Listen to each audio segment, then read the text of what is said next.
All right, chapter 40 of Job. It's pretty straightforward. There's a little room for philosophical discussion. Let's see. Moreover, the Lord answered Job and said, Shall he that contendeth with the Almighty instruct him?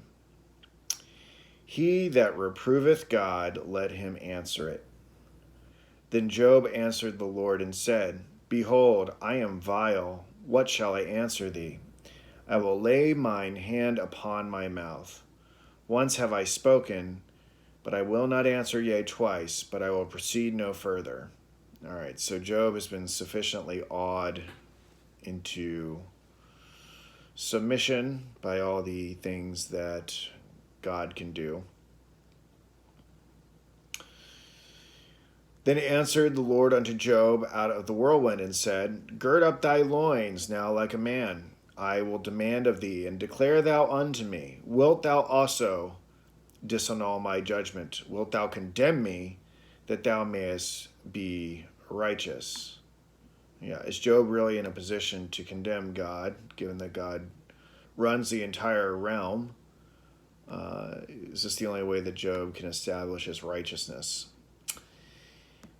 Hast thou an arm like God, or canst thou thunder with a voice like him? Deck thyself now with majesty and excellency, and array thyself with glory and beauty. Cast abroad the rage of thy wrath, and behold every one that is proud and abase him. Look on every one that is proud, and bring him low, and tread down the wicked in their place. I wondered when I was reading this if he was trying to insinuate that Job was somehow proud before his downfall. We don't have any sense of that. But I wonder, why are we bringing up the proud? Verse 13, Hide them in the dust together and bind their faces in secret. Then will I also confess unto thee that thine own right hand can save thee. So it seems that God is proving his point of view given his dominion and responsibilities. Job certainly cannot match these, so he cannot persist in judgment of the Almighty. Behold now, Behemoth, which I made with thee, he eateth grass as an ox. Lo now his strength is in his loins, and his force is in the navel of his belly. He moveth his tail like a cedar.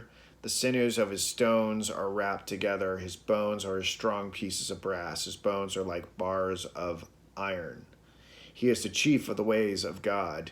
He that made him can make his sword to approach unto him. Surely the mountains bring him forth food, where all the beasts of the field play. He lieth under the shady trees in the covert of the reed and fens. The shady trees cover him with their shadow. The willows of the brook compass him about. Behold, he drinketh up a river, and hasteth not. He trusteth that he can draw up Jordan into his mouth. He taketh it with his eyes. His nose pierceth through snares. All right, so what is Behemoth? No one knows. No one really seems to know. I've come across this before, but I was like, certainly if I dug a little bit more into it, someone would know. Some people think it's an elephant. Some people think it's a hippopotamus. Some people think it's some other thing. Okay? This doesn't sound like any of those. They